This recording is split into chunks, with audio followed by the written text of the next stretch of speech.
Bonjour à tous. Aujourd'hui, nous allons découvrir un nouvel outil SEO, en tout cas sémantique. Cet outil s'appelle keywords.gg. Voilà un nouvel outil sémantique qui arrive sur le marché et que nous allons tester, en tout cas au moins découvrir. Alors, qu'est-ce que keywords.gg? C'est un outil, et plus exactement une API, qui a pour objectif de créer un dictionnaire sémantique à partir d'un mot-clé ou de plusieurs mots-clés. Keywords.gg, c'est un outil qui a été créé par la team YourTextGuru, c'est-à-dire Fred Bobier et les frères Perronnet. Donc déjà clairement, ça classe le niveau de l'outil, on sait qu'on est sur du high level. Alors Keywords.gg, c'est une API basée sur une intelligence artificielle, c'est du deep learning qui est derrière, qui a pour objectif de nous sortir un corpus sémantique, non pas SEO, mais humain. L'objectif est de sortir des mots-clés dans un contexte humain. On ne réfléchit pas en tant que moteur de recherche, mais en tant qu'humain. On va chercher les mots qui vont avec. Je cherche un mot, l'outil va me chercher les mots qui sont en relation avec ce mot, et cela dans un contexte humain, et pas uniquement dans un contexte SEO. Donc l'outil va analyser les pages les plus performantes dans Google, et pas uniquement des pages requête par requête, comme le fait YourTextGuru. On comparera après les résultats entre les deux outils. Donc l'outil, c'est une API, elle est disponible depuis quelques temps. C'est en termes de pricing, on va passer sur leur site pour regarder ça un petit peu. Ça coûte 50 € pour une souscription mensuelle ou 250 € pour la souscription annuelle. Et visiblement, on peut l'avoir en marque blanche à partir de 2000 € par mois pour faire des choses à aller un peu plus loin. Donc on va dire déjà sur les deux premiers niveaux d'abonnement, on peut déjà bien se faire plaisir. Donc il y a une explication ici de comment ça fonctionne, hein. Donc là c'est un petit peu plus technique, on va passer cette partie-là pour l'instant. On peut retrouver des informations sur l'outil sur le site Medium. Donc ça reprend ce que je viens de vous expliquer. Et si je reviens sur le site de keywords.gg, dans le pricing, on voit qu'on a la possibilité de faire dans tous les cas une période d'essai de 7 jours. Donc on va pouvoir tester l'outil sans prendre de risques, voir à quoi ça sert, voir ce que ça donne, et voir si on peut en avoir une utilité ou pas. Alors ils sont sympas chez keywords.gg, pardon, j'allais dire chez YourTextGuru, c'est normal puisque c'est la même équipe. Ils nous ont créé une application toute prête pour tester l'outil, donc une application en R, le langage R. Donc si vous n'avez pas le langage R sur votre ordinateur, vous pouvez l'installer avec tout simplement un download. Vous cliquez dessus, vous suivez l'installation, ça se fait tout seul, il n'y a rien de spécifique à faire. Vous installez ensuite le RStudio, qui est l'AGL pour développer dans R.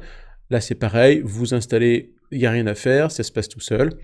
Puis vous pouvez ensuite télécharger dans GitHub l'outil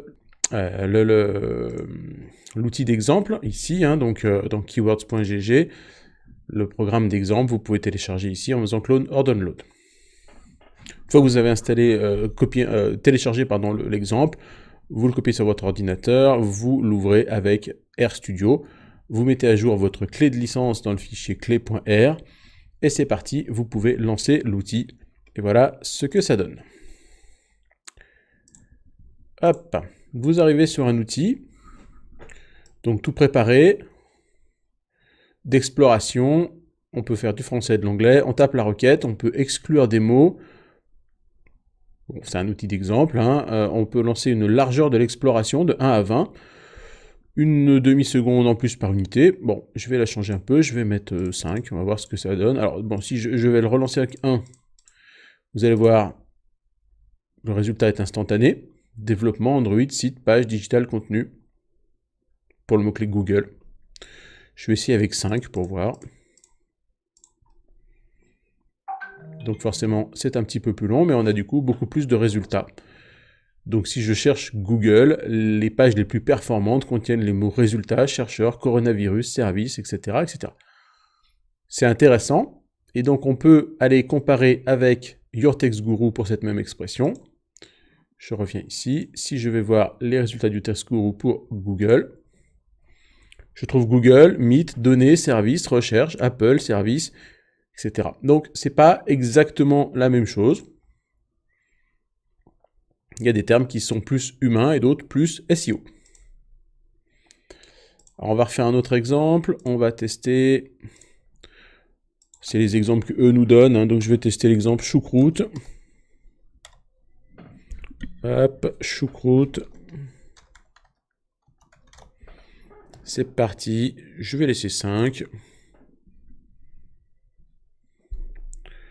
Ouais, je vais peut-être plutôt mettre un petit peu moins. Allez, 2.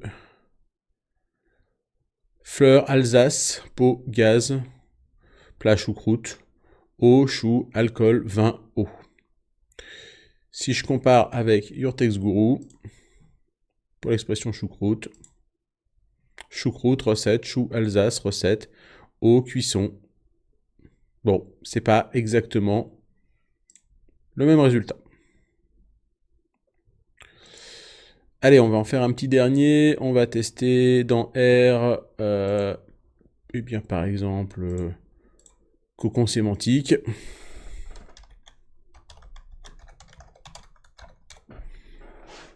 Je vais mettre un niveau de 5. Je fais l'exploration. Donc j'ai un bon petit corpus de mots, information, résultats, livre, contenu, marketing, page, donc un corpus humain.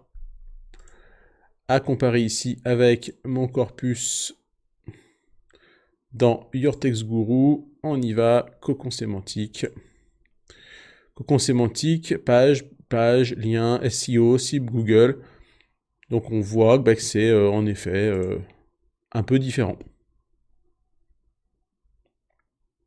Pas les mêmes mots. Il y a naturel, il y a analyse.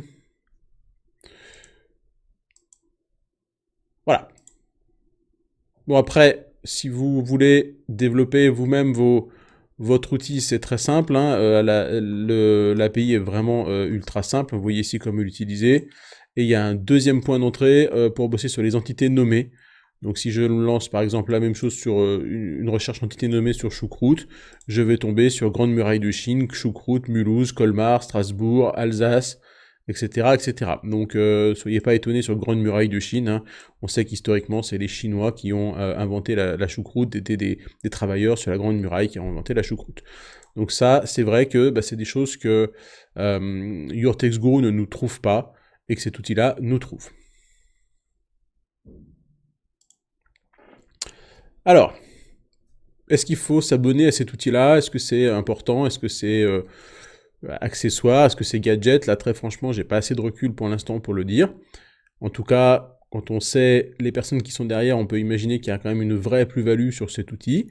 Il va aller nous chercher les mots qui vont avec dans un contexte humain, ce qui peut nous permettre de créer du contenu plus humain, donc peut-être de meilleure qualité.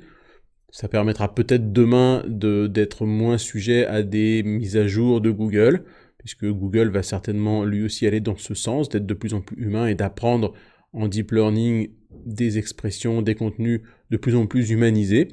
Donc il y a certainement un vrai intérêt à cet outil-là. Est-ce que moi je vais continuer à l'utiliser? Je ne sais pas encore. Il va falloir que je vois si je développe mes propres outils. Ça peut être super pertinent pour des gens qui font peut-être de la génération automatique de contenu, avec pour le coup pour intégrer des corpus qui vont changer, des corpus purement SEO, donc on a tous l'habitude d'utiliser. Voilà, donc c'est un outil à suivre. En tout cas, félicitations à toute l'équipe de Your Text Guru pour ce nouvel outil. Allez, à très vite pour une prochaine vidéo. Ciao, ciao.